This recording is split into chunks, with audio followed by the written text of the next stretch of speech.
even though what we are doing might look the same, it's never the same because we're spiraling up and spiraling up and spiraling up.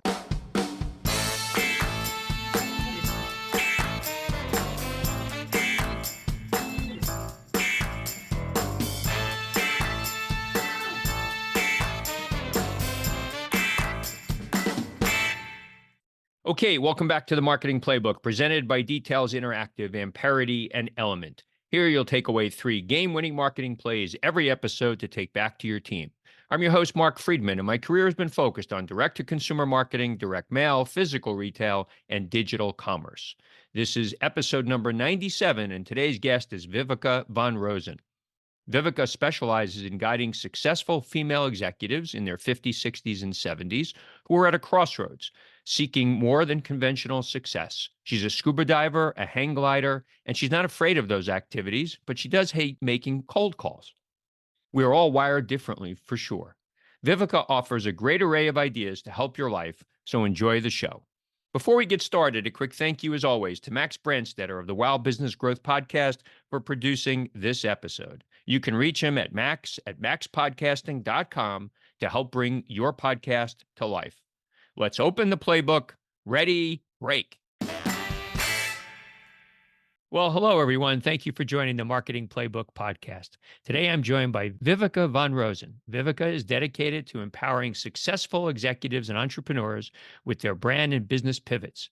As an industry expert with over 19 years of experience in LinkedIn marketing and sales, she's a recognized authority in the business world, an accomplished author and international speaker.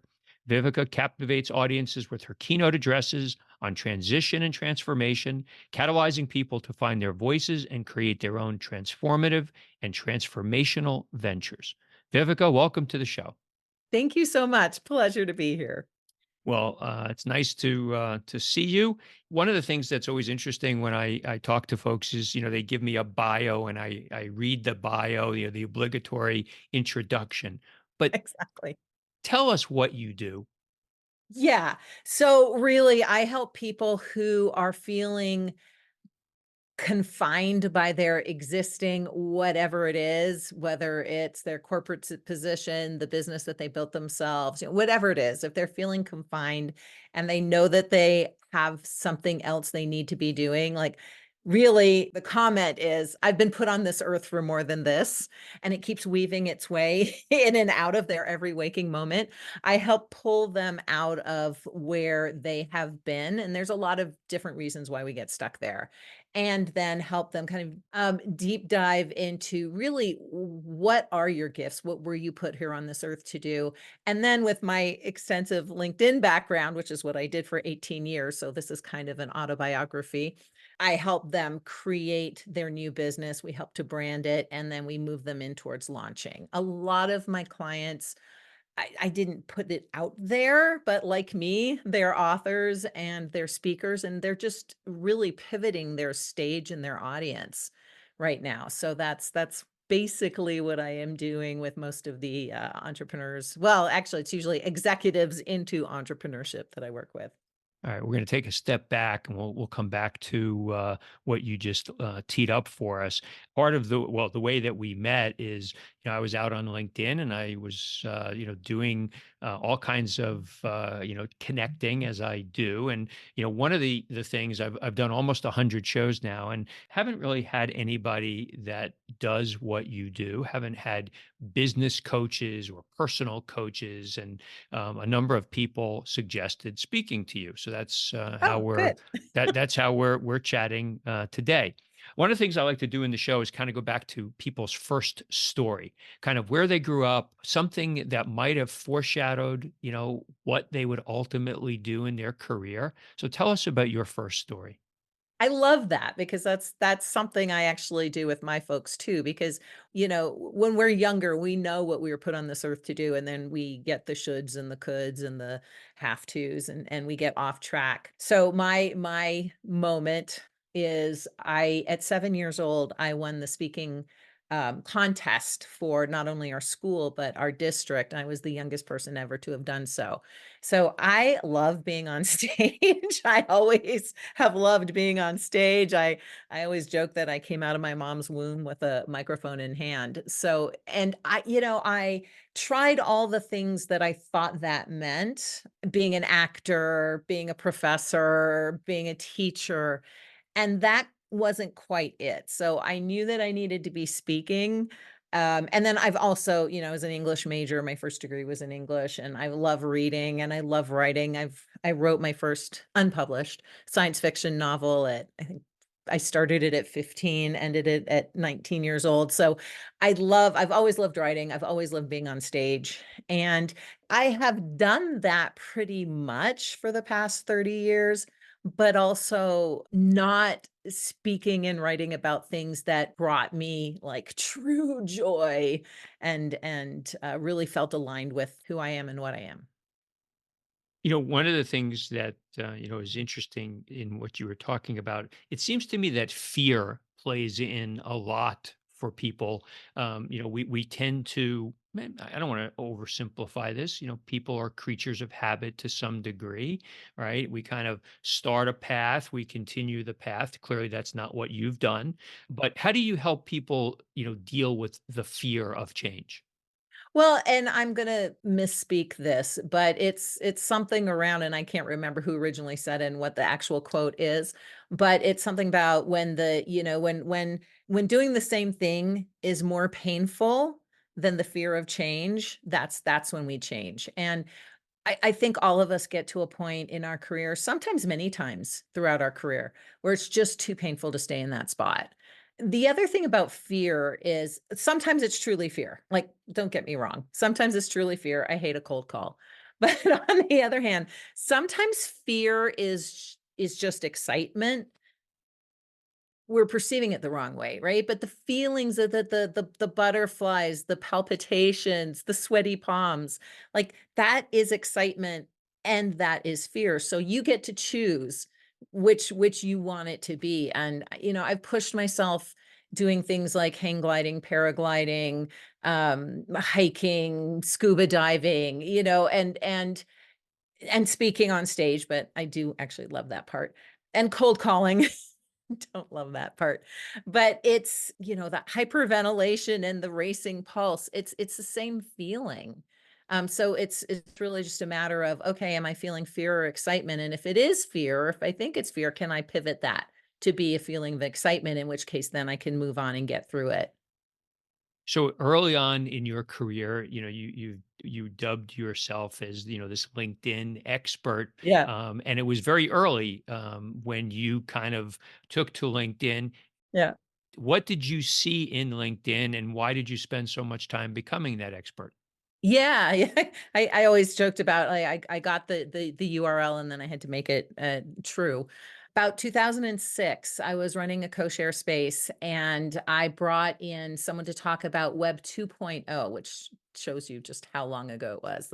The whole idea of the interactive web and the interactive web was like, whoa, mind blowing, like AI is today, right? At the very end of her presentation, she mentioned this thing called LinkedIn, which had 12 million members. So to me, that was like unheard of. This is pre-Facebook. I think MySpace was around, but we didn't actually understand the concept. Like, as a business person, virtually, I now have an audience of potentially 12 million people I can reach out to. Well, things have changed. We're closing in on a billion people on LinkedIn 20 years later. But at that time, the whole idea of that meta networking opportunity was just awesome to me. And so I wanted to learn as much as I could about it. Plus, I wanted to stop managing this co-share space. And so I did. I dove in. I learned everything I could. I made friends with Jason Alba, who wrote I'm on LinkedIn Now What, which was arguably the first book on LinkedIn. And after teaching and training on it locally for a couple months, an international consortium heard about me and invited me to speak on it. And a couple of years after that, Wiley invited me to write books, et cetera, et cetera. I became the LinkedIn expert, which was great. And even back in 2017, when I pivoted from LinkedIn to business into Vengresso, I was kind of feeling like, okay, I'm kind of done with this. But then Vengresso happened, and that was great. And that was an awesome opportunity too. And then in 2024, well, 2023, I decided, okay, now it really is time for me to make the pivot. Yeah. And I didn't want to drop LinkedIn completely because it is such a phenomenal tool. But now it's a tool in my business. It isn't my business. Yeah, and now it's incredible how many people say they've seen me in Hawaii and want to sell me something. Right. The amount of spam that I get It's in insane. LinkedIn now is just incredible. So Yeah, yeah, anyway, unfortunately. take my editorial comment out about LinkedIn. You mentioned Vengresso. So, what was that business, and what was the problem you thought you were trying to solve by starting it? Yeah, we there were, 8 of us to start, and so we were all social sellers teaching training on LinkedIn, and we decided, instead of competing against each other, let's, like, create this massive social selling company, which we did, and we did a really good job at it. Over time, because it was almost 7 years, people come, people go. Back in 2022, I think I've got my timing right, we pivoted into a software company, which was about the time that it was less needful for me to be there too, actually. So Vengresso's still alive and thriving. Mario Martinez is the CEO, and the softwares are very, very cool. We started out in the world of auto text expanders, but of course, that was also when AI took off. So now it's got a whole bunch of really cool AI components that help you engage on LinkedIn. So it's a very cool company. It just wasn't the right fit for me anymore. Element is an award winning advertising agency optimizing e commerce campaigns around profit. In fact, they've helped 13 of their customers get acquired, with one selling for nearly $800 million and one that IPO'd recently. Plus, they were ranked as the 12th fastest growing agency in the world by Adweek. If you're an e commerce business that needs help scaling your ads profitably, check them out at element.com, spelled ELUMYNT.com. And it's interesting, you're helping people make these pivots and changes in their career. Who Yeah. helps you? Because you've made quite a few in your career.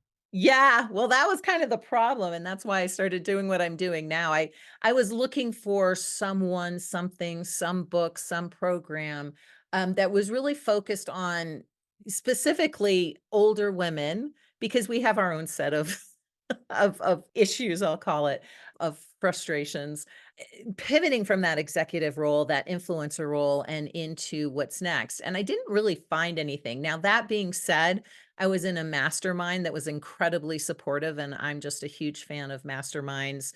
I had mentors to talk to throughout the whole things. I had books that gave me some really great tools. They didn't give me the whole roadmap, but they gave me some really good tools.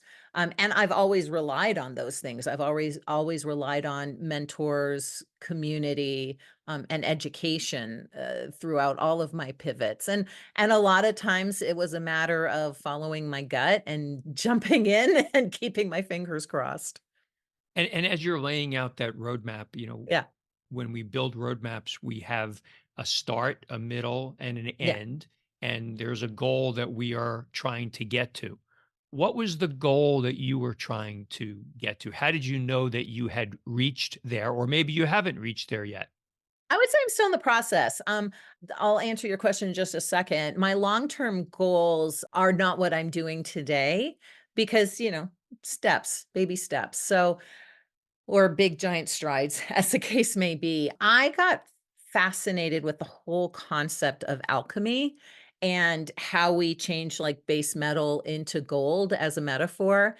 And that really, and as I looked at the different alchemical processes, first there's Negredo, the burning away. And I 100% had to do that. I had to step away from LinkedIn expert. Like she was a separate persona, and I had to let her go. That was a big step for me because that had been who I was and how I was known professionally and where I got my kudos and my accolades and my speaking gigs for the past 18 years. So the Negredo, the burning away, and of course, the people that I work with also, because they have reached that higher level within their own companies or as a thought leader, the burning away and the peeling away of those layers is hard sometimes. So there's that. And then you go into the albedo, which is okay, so now what? And really, if you visualize, you're burning it away and now there's all this ash. Like, so you're digging through this ash of who you were to find out what is that one thing that you truly are. Like when we burn everything else away, what are we truly put on this earth to do? And then there's the, citronous, which is the, okay, how do we build that back up into something, i.e., some business that is meaningful to us? And then rubedo, how do we launch that into the world? So I had that nice little process, to go through. So for me, where I am right now, I'm helping people through that process themselves. My reason for being here is to help get women's voices into the world. And so while right now I am helping them become speakers, authors, uh, build their new platforms, build their new businesses, build their new audiences, on down the line 2, 3, 4 years from now, it becomes creating a bigger platform where more people can be on stage sharing their truths, but that's a little bit further down the line, but I do have that end goal. And I'm sure there's something after that as well. Yeah, it's interesting, part of this show and kind of when I started it 4 plus years now, wanted to be able to give the listeners 3 key takeaways to bring back either to their personal life or to their professional lives. And one of the things as I've mentored early stage companies, which oftentimes have younger people and having, Mhm. watched my own children grow up to be adults, so often people are thinking that they have to define themselves at the time that they're 18 or 20 Yeah, or 24, and that whatever the die has been set that's right. in those early years is the way it's going to be for the rest of their life. And you've demonstrated, and as many others have, that that's not really true. No, and I'm so glad you said that because I remember that like it was yesterday. I can even picture being in my high school in front of my lockers and I had a piece of paper and it was like we were supposed to make our declaration of what we wanted to be when we grew up. I had no idea because I didn't have anyone to model. I mean, I guess there were motivational speakers, but that was so outside my realm of what was possible. And so I put myself down as a teacher because that's what my mom did, and my mom's mom did, and my mom's mom's mom did, right? And we lock ourselves in these boxes. But yeah, we're in a spiral. It might look like one thing, but we're constantly learning and growing and shifting, and even though what we are doing might look the same, it's never the same because 'cause we're spiraling up and spiraling up and spiraling up. So I love that you just said that because having this idea of I'm gonna be a whatever for the rest of my life, it's way too confining, and unless, and even if you're a surgeon who's put 16 years into your area of specialty, even then I have clients who are doctors who are like, "Okay, I am done. I'm done with the operating room. What can I do now?" Beyond the dream board. Tell me Yes. about that. Yeah, it was one of those moments. I remember cleaning out the garage as one does, and I found an old vision board or dream board that I made. I had everything on it, like literally had the same car. I mean, and it wasn't even that I wanted a BMW. I just wanted a cute little sports car. And I was like, oh my God, that's a 228i. That's crazy. I had everything on it. And I'm like, wow, I'm still not happy. And I mean, I had at the point, I had a pretty big speaking career, had written all the books, had my own company, felt like the cool kid when I went to conferences because everyone wanted to talk to me and hang out with me. I was younger then. Had the prince, had the palace, had all the things and just still had that feeling of good. And so when I then had the opportunity, I did, well, I had the opportunity back in 2017 when we created Vengresso to move into what I'm doing now, and I didn't do it. So there we go. I'm not perfect. But then about a year ago, I was at this speaking event and we were kind of working on what's our next keynote going to be about. And I just couldn't come up with a title. And so what we were, we were workshopping some different ideas. And then it came to me, it hit me hard, like beyond the dream board. And I just had that visceral feeling of holding up that vision board or that dream board and going, there's got to be more to life than this.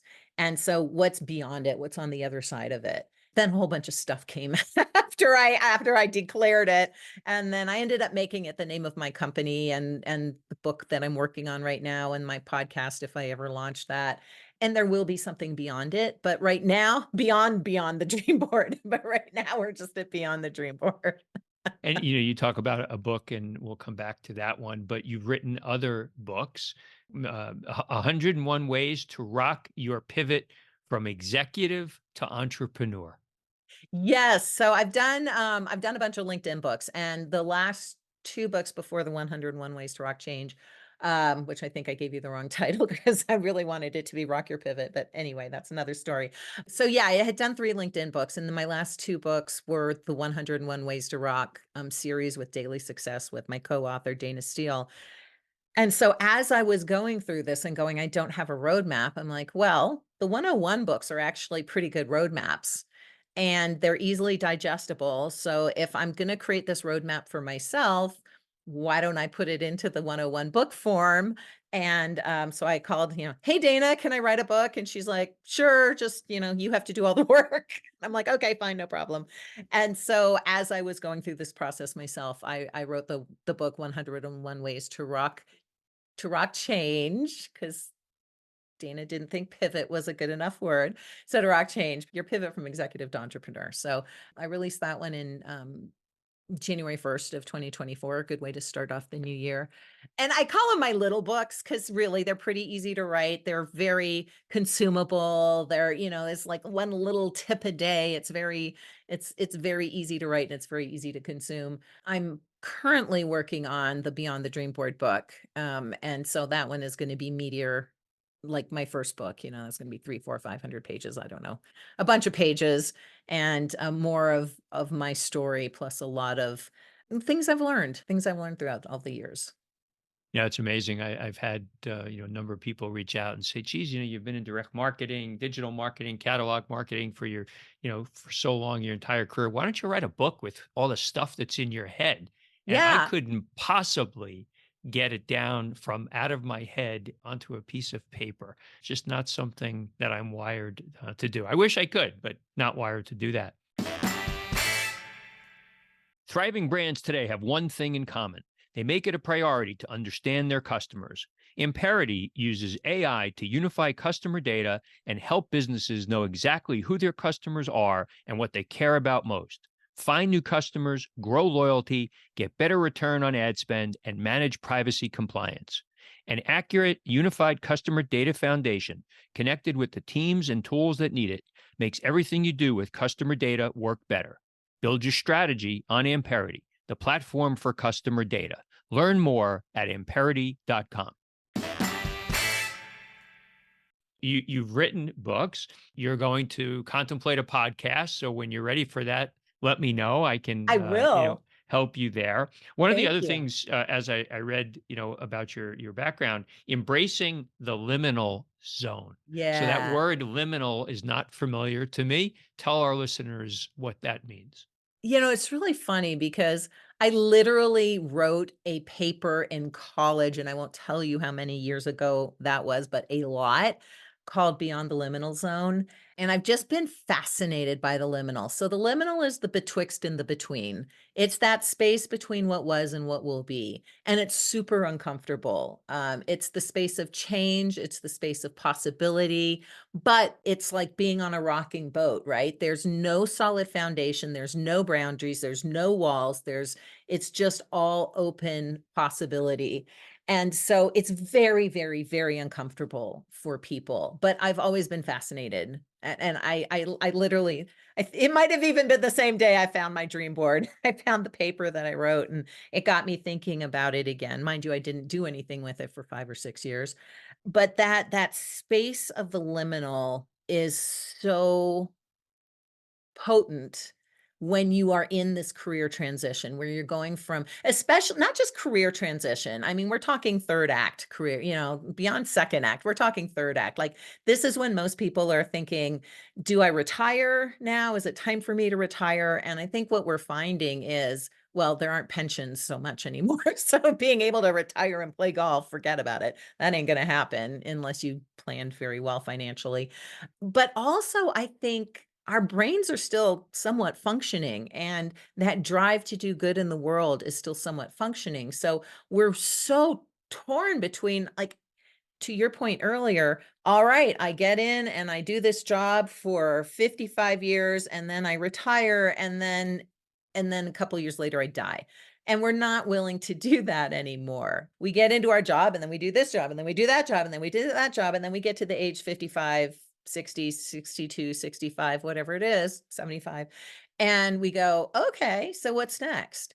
But because it's not expected for us to do anything next. It is a very formless time. And so that, I mean, it's as liminal as anything that we're ever going to experience, with the exception maybe coming out of the womb, right? And so it's fascinating to me. But anyway, that's where people feel the most uncertainty and fear about what comes next, but it's also possibly the most powerful space for them to create what's next, because it is formless until they decide what they want to make of it.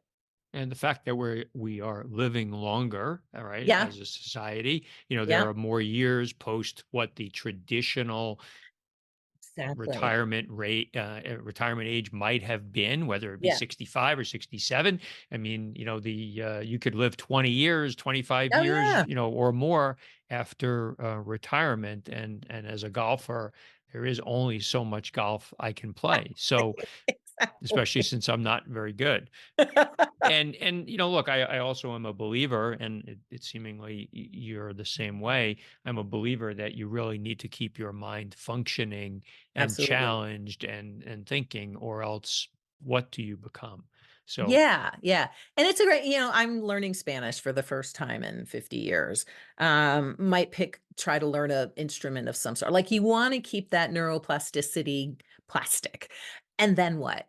So that's great. I can keep maybe I don't get Alzheimer's and I keep my brain functioning, but to what end? To what end? To your point, I can only hang glide and scuba dive so much. Plus, they're really expensive sports. So to what end am I gardening? No, I hate gardening. So I'm gonna have to figure something else. So what's the playbook, when, and you speak about the fact that you're Mhm. helping, women 55 and older. What's your playbook when, somebody presents themselves to you? How do you tease out from them what's really going on and help them think through what that roadmap should look like? Yeah, I have several different, tools and strategies that we use. A lot of it is talking, just getting them to talk about where they've been, where they are, what their frustrations are, what their fears are, what their desires and dreams are. Because topically the answer is not there, but the seeds are there. I use things like meditation and journaling to actually, tease out those seeds and grow. Even if I am the only one who believes in them and their story and their possibility, and this sounds very woo woo, I know, but me firmly knowing that they have the ability, the capacity, and in fact, they were put on this earth to do that thing. Sometimes that's what gives them the energy they need to take it to the next step. And then I have I have been in business for a long time and I have all kinds of resources. So a lot of times it's just pulling in the right people to help with, because I don't do websites or anything like that, right? To help them with the website, to help them write the book, to help them with their speaking, to help them with whatever it is that they want to do. It's an interesting mix of strategic tools and woo woo. And it's a perfect mix of who I was and what I, and where I have been and where I'm going to, because I do have a background as a spiritual as a spiritual counselor, and I get to bring that intuitive piece, which I let go of for something like 17, 18 years. Intuition, what's that? I don't, whatever. And now that intuitive piece when I'm working with my clients is probably my most valuable tool in helping guide them. I've got the roadmap, like literally my book is a roadmap. We get to the end taking different routes depending on who they are. So we're down to the end of the show. I do a 2-minute drill, 7 questions, Oh no. 1 word answer. All right. And Oh no. most people can't stick to 1 word answer, but we're going to see how We'll you do, see. Viveka. Okay. Okay. Ready? You ready? Yeah. All right. A brand that you admire or that inspires you. You 10x is easier than 2x by Dan Sullivan. It's a book. Oh, wait. Worthy by Jamie Lima Kern. Worthy. One word, worthy. Favorite app on your phone. My notes app right now. Last website other than Amazon that you shopped from. Oh, Audible. I mean, it is Amazon, but Something that you're not good at but wish that you were. playing any musical instrument or singing or anything.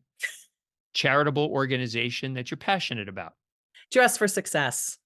Great. If you had one superpower, what would it be? Yeah, if I could really do alchemy, that would be awesome. I had you for either holding your breath forever underwater or being able to fly without a hang glider. Oh, yeah, being able to breathe underwater, Yeah. fly without a hang glider, or practice true alchemy where I could literally turn this pen into gold. That would be awesome. Other than your family, what's your most prized possession? Yeah, I think it's our house in Costa Rica. It's a magical place. Where can people reach out to you on social media if they're interested? Oh, it used to be so easy. I used to say just Google LinkedIn expert and you would find me. Because my name is not easy to spell. But yeah, if you go to LinkedIn, Viveka, Viveka, I am one of the few Viveka von Rosens in the world. So as long as you get my first name right, you'll probably find me. That's great. Well, look, thank you very much. Really inspiring kinds of commentary, and really enjoyed reading about you, prepping for the show, and certainly chatting with you. Thank you so much, Mark. I've really enjoyed our time together. That's it. Today's game ball goes to Viveka von Rosen for coming on the marketing playbook. To me, today's 3 game-winning marketing plays were as follows. Number 1, what were you put on this earth to do? Viveka asked that question of herself, and perhaps that's something that we can all reflect on. Are we doing all that we can for yourself, for your family, for your friends, for your company, for the environment? Many of us can get easily wrapped up in things that might not be really all that important. So reflect on how you're making a difference while on this earth. Number 2, fear is sometimes confused for excitement, but we all have it. Easy to say, not always so easy to do, but confront your fears. Look for ways to get beyond them, and often it's as simple as putting your mind to it and jumping right in. And number 3, so often young people that are just starting out in school or in their careers feel like they need to define themselves by the first things that they've done. Not true. You have a lifetime to learn, to evolve, to pivot your career into something better and better as you progress. Do not feel locked in by those very early decisions that you have made. And if you cannot figure it out on your own, there's always help available. Thank you, Playbook marketers, for listening to another episode. If you want to check out more pages of the Marketing Playbook, make sure to subscribe on your favorite podcast spot and leave us a 5-star review on Apple Podcasts. Until next time, the devil is in the details.